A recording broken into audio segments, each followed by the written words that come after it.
Chapter 1 Mystery Girl.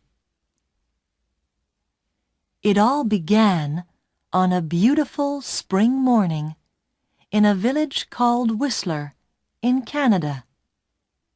A pretty little village in the mountains of British Columbia. There was a cafe in the village with tables outside, and at one of these tables sat a young man. He finished his breakfast, drank his coffee, looked up into the blue sky, and felt the warm sun on his face. Nick Lortz was a happy man. The waiter came up to his table. "More coffee?" he asked.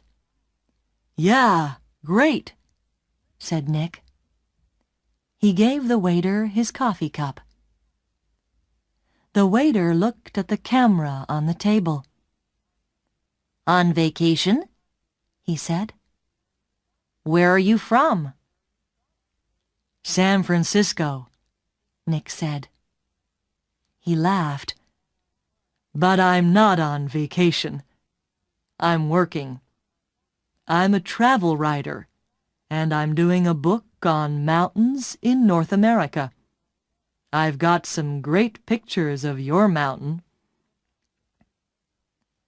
The two men looked up at Whistler Mountain behind the village. It looked very beautiful in the morning sun. "Do you travel a lot, then?" asked the waiter. "All the time," Nick said. "I write books, and I write for travel magazines. I write about everything. Different countries, towns, villages, rivers, mountains, people." The waiter looked over Nick's head. "There's a girl across the street," he said. "Do you know her?" Nick turned his head and looked. "No, I don't." "Well, she knows you, I think," the waiter said. "She's watching you very carefully." He gave Nick a smile. "Have a nice day." He went away, back into the cafe. Nick looked at the girl across the street. She was about 25, and she was very pretty. "She is watching me," Nick thought. Then the girl turned and looked in one of the shop windows. After a second or two, she looked back at Nick again. Nick watched her. "She looks worried," he thought. "What's she doing? Is she waiting for somebody?" Suddenly, the girl smiled.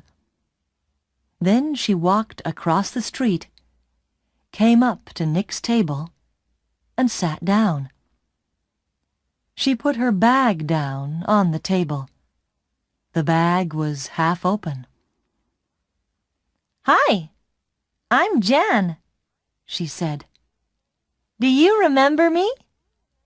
We met at a party in Toronto." "Hi, Jan," said Nick. He smiled. "I'm Nick, but we didn't meet at a party in Toronto. I don't go to parties very often, and never in Toronto." "Oh," the girl said, but she didn't get up or move away. "Have some coffee," said Nick. The story about the party in Toronto wasn't true, but it was a beautiful morning, and she was a pretty girl. Maybe it was a party in Montreal or New York. The girl laughed. "Okay, maybe it was. And yes, I'd love some coffee. When she had her coffee, Nick asked, "What are you doing in Whistler? Or do you live here?" "Oh, no," she said. "I'm just traveling through. And what are you doing here?" "I'm a travel writer," Nick said, "and I'm writing a book about famous mountains." "That's interesting," she said. But her face was worried, not interested, and she looked across the road again. A man with very short white hair walked across the road. He was about 60 years old, and he was tall and thin. The girl watched him. "Are you waiting for someone?" asked Nick. "No," she said quickly. Then she asked, "Where are you going next, Nick?" "To Vancouver for 3 or 4 days," he said. "When are you going?" she asked. "Later this morning," he said. There was a letter in the top of the girl's half-open bag. Nick could see some of the writing, and he read it because he saw the word Vancouver. "And we can meet at the Empress Hotel, Victoria, Vancouver Island, on Friday afternoon." So she's going to Vancouver too, he thought. Suddenly the girl said, "Do you like movies?" "Movies? Yes, I love movies," he said. "Why?" "I know a man, and he loves movies and going to the cinema," she said slowly. "People call him Mr. Hollywood." She smiled at Nick. "Can I call you Mr. Hollywood too?" Nick laughed. "Okay," he said. "And what can I call you?" She smiled again. "Call me Mystery Girl," she said. "That's a good name for you," said Nick. Just then, the man with white hair came into the cafe. He did not look at Nick or the girl, but he sat at a table near them. He asked the waiter for some breakfast. Then he began to read a magazine. The girl looked at the man, then quickly looked away again. "Do you know him?" Nick asked her. "No," she said. She finished her coffee quickly and got up. "I must go now," she said.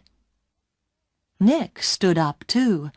"Nice to—" he began, but the girl suddenly took his face between her hands and kissed him on the mouth.